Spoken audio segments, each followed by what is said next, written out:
Once in a while, I do feel that I'm not good enough to be a writer, that I'm not good enough to become a writer, that writing is not cut out for me. That why even bother writing in the first place? You know you're not going to amount to anything. Why waste your time? Why waste your effort? You know this is not for you. And in those times, I've asked myself, what are the writers, the pros who have come before me? What do they have to say about this topic? They must know that people feel like this, like that, and like this. What do they have for us writers to hold on to? What are the things they said to us? What could we do? What could we not do as writers? What could we do? What did they have? What was the tip they had? What were they doing? And so I looked at some of the quotes from famous writers and I wanted to take a look at them and use that to counter the resistance. Yeah, my own resistance, that voice in my head that tells me that I cannot amount to anything. And kind of like lodging myself out of it. I don't know if that's possible, but yeah, I'll try and do that. So in this episode, we're looking at overcoming the I'm not good enough excuse, reason. Yeah. And one of the things Ray Bradbury said was that you fail only if you stop writing. And that itself, I wouldn't really say it's that related, but come to think of it, an open mind, man. Just the open mind. You fail only if you stop writing. Yeah, when you say you're not good enough, what does that mean? It means you cannot win whatever winning means for you. Everybody has their own definition of winning in specific terms. But winning in terms of reaching the goal that is set at, that's winning. So if yours is, I just want to write to have fun. At the end of the day, when you write, you would have won because that's the goal.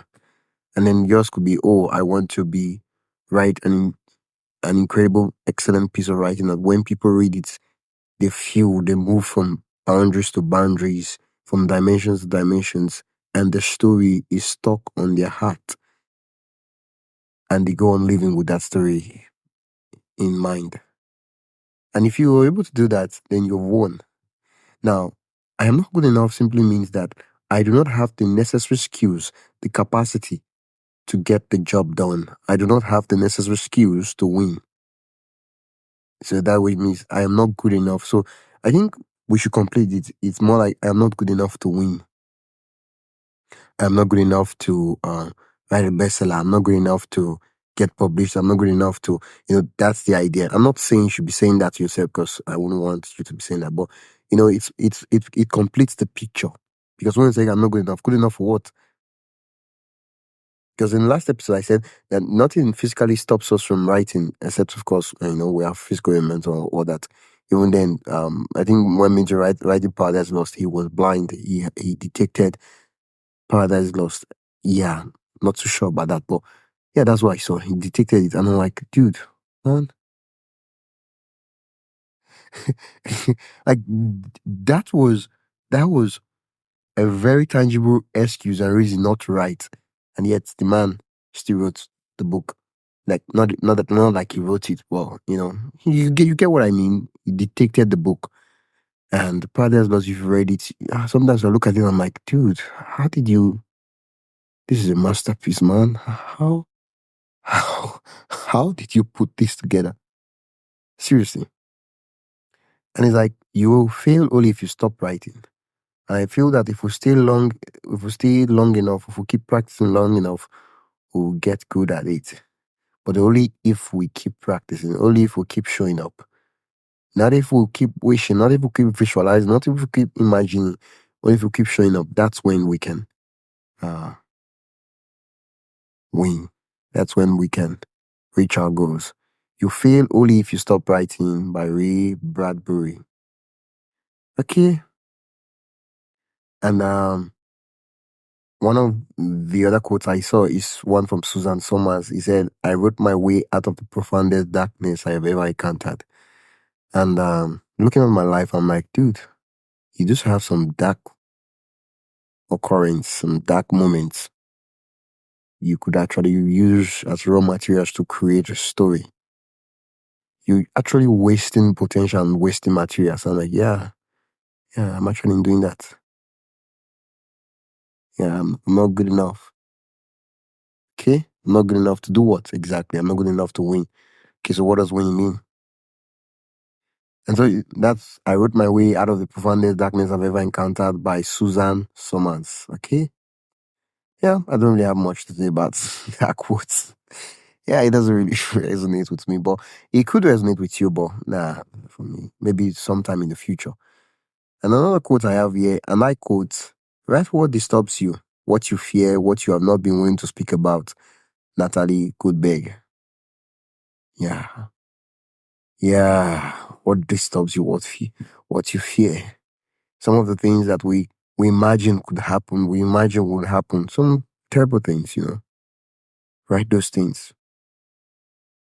Kind of like purge you of of yourself, those feelings, those thoughts, those fear, those darkness, kind of like write it out. More like, so these last two quotes, they're more like therapy and something like that. Yeah. So Natalie Goldberg. Okay. And there's this one I am seeing which speaks more about I am not good enough. And it's like, start writing no matter what. The water does not flow until the faucet is turned on. Louis Lamont. Start writing no matter what. The water does not flow until the faucet is turned on. Louis Lamont. Start writing no matter what. The water does not flow until the faucet is turned on. Louis Lamont. Start writing. Start writing. And I feel that this is exactly on point. You can't get good enough until you start writing.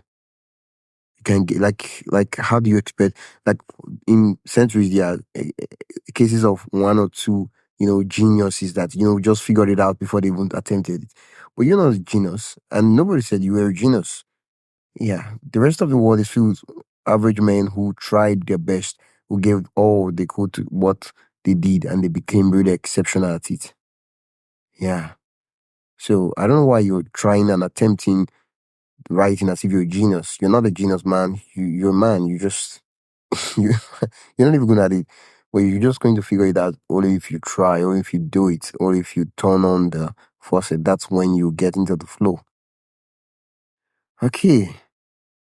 And there's one I used to console myself, to kind of like hold it when I've been writing this microfiction piece. I'm like, yeah, looks really terrible. I'm like, okay, yeah, it looks terrible, but the only kind of writing is rewriting by Ernest Hemingway.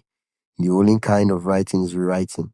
And so I use that to kind of like tell myself that, oh, yeah, well, the actual writing is rewriting. I'm kind of like just dropping ideas right now.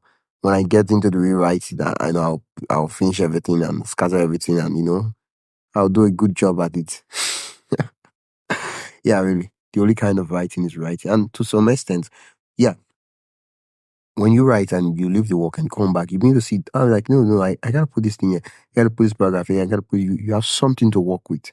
And you write and you write and cut and cut and rewrite and rewrite and cut and write and cut and rewrite. And then you come with something beautiful. Well, there are those who come with something first draft, and I do have some explanation for them. First, they're an absolute genius. Second, they spend a long time thinking and ruminating on the story. Like, they spend a long time chewing on the story, that when they sit to write, it's not like they are writing to discover. They're not writing to discover. They've discovered, so they write. They're writers like that. And they spend so much, like in 1 day, 2 days, 3 days, they would write an exceptional place of work. They're like, dude, it took me 2 years to write. And like, no, it took me 4 years to perfect this work, and I'm writing it out. I really don't have anything to say about that, though. Okay. And then I'm seeing one which I'm like, wow, these quotes are exceptional. The next one, I should have numbered the quotes, but like, you were listening otherwise, so the numbers doesn't really matter. Maybe some other time or some other episode I would make something more structured and numbered. It is one from E.L. Doctorow. I really don't know how to pronounce that. But it says, and I quote, writing is an exploration. You start from nothing and learn as you go. Wow. Wow. I should hold this one. In fact, I should put this as my home screen on my laptop. I should put it as print it out and put it on the wall. Wow. This is exactly what I need. Writing as exploration. You start from nothing and learn as you go. And I feel that's how exploration is all about, because usually when you're exploring, it's usually things that are not yet known, or things that you have an idea about but haven't been figured out per se. Because if it has been figured out already, then it's a tour, not an exploration. Exploration is you traveling to the West Indies with no idea what is going on, and probably burning your your boat so you won't run back home to safety. So you find out and discover the terrain.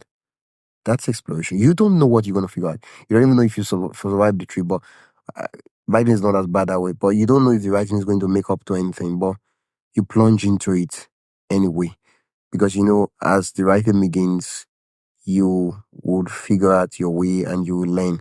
But you're starting with nothing other than your pen and paper or your blank screen, and you're putting words together to create something beautiful. Wow, writing that. Let me clear my throat. Writing is an exploration. You start from nothing and learn as you go. Wow, I should keep that one. And then I'm seeing another one. Almost all good writing begins with terrible first efforts and end right. Almost all good writing begins with terrible first efforts. I do have something to hold on. Whenever something comes up, almost all good writing begins with terrible first efforts. Almost all good writing begins with terrible first efforts. Wow. Wow. Wow. Wow. Wow. Wow. Wow. Almost all good writing begins with terrible first efforts. First effort. Keyword on effort. You have to effort. Oh, effort. Does effort have a verb? Uh, yeah. No, I don't think effort has a verb. But you have to spend energy on creating something. And then before you can work it out and create and edit and polish. Wow. So I do have something for myself. Okay. And then there's one from Ernest Hemingway. He said that we are all apprentices in a craft where no one ever becomes a master. Right now, Ernest Hemingway. Okay, Ernest Hemingway. I should make sure I keep saying the people that made those quotes. We are all apprentices in a craft where no one ever becomes a master, by Ernest Hemingway. I don't think I'm at the point where I can consider myself an apprentice yet. Because, apprentices don't know what they're doing. Sometimes you see some apprentice and like, are you sure this guy is not a master already? I don't know what I'm doing. Until I have a sense of what I'm doing, then I can say, okay, I'm qualified to become an apprentice, not even a master. Okay, so we're all apprentice. Even if the master can say he's an apprentice, who am I? The men that I consider masters, they call themselves apprentices. Who am I to say I am not good enough? Eh? Who am I? Seriously, who am I? And then there's one from J.K. Rowling which says, the hardest part is believing in yourself at the notebook stage. No. Yeah, that's that's the point where you really need a lot of faith and a lot of belief, because there is nothing to believe in. Isn't that the whole idea of faith? Is that faith is believing in that which is not yet seen, so that it can become real. I just made up that definition right now.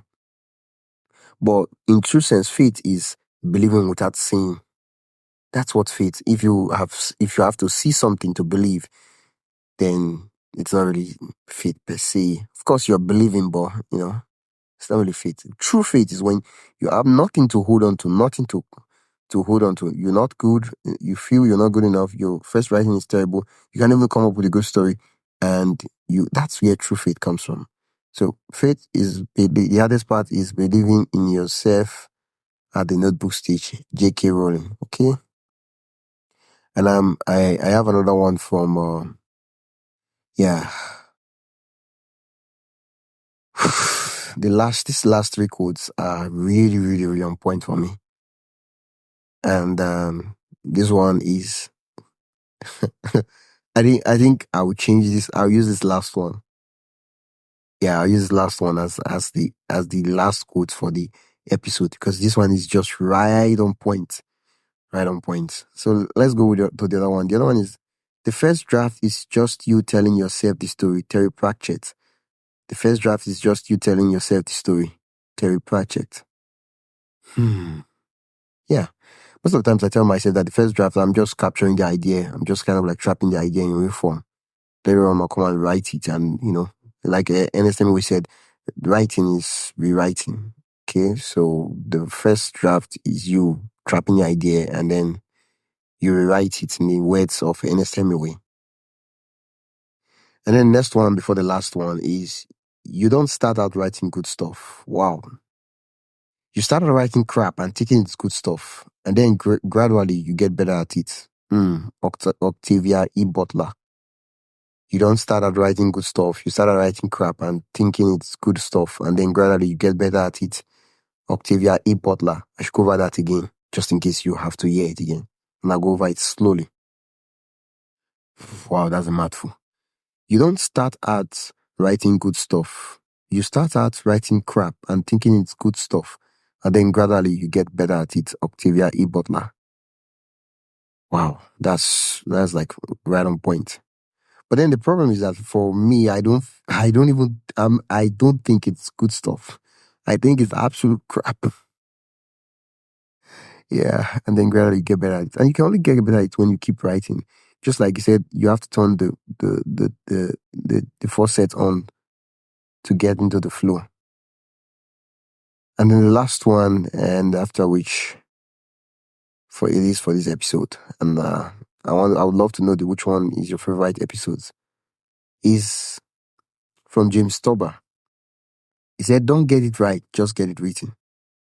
Yeah. I talked about the power of free writing in the last episode, I think episode 41. Yeah. The power of free writing. And the whole idea is simply when everything fails, all the excuses mounts up, your job is not to get it right. Your job is to get it written. That's your job. And once you understand that, you stop obsessing over, is this good? Is this story on point? Is this terrible? Is it magnificent? Like, dude, that's not your job. Your job is to just get it written. That's your job. Get it written. Get it written. And it kind of gets you out of your head because, So don't get it right. Just get it written. Now, if you do get it right, that's a bonus. But the job is to get it written. You can always come back and rewrite it and get it right. But just get it written. So far, these are quotes I used to talk to myself out of.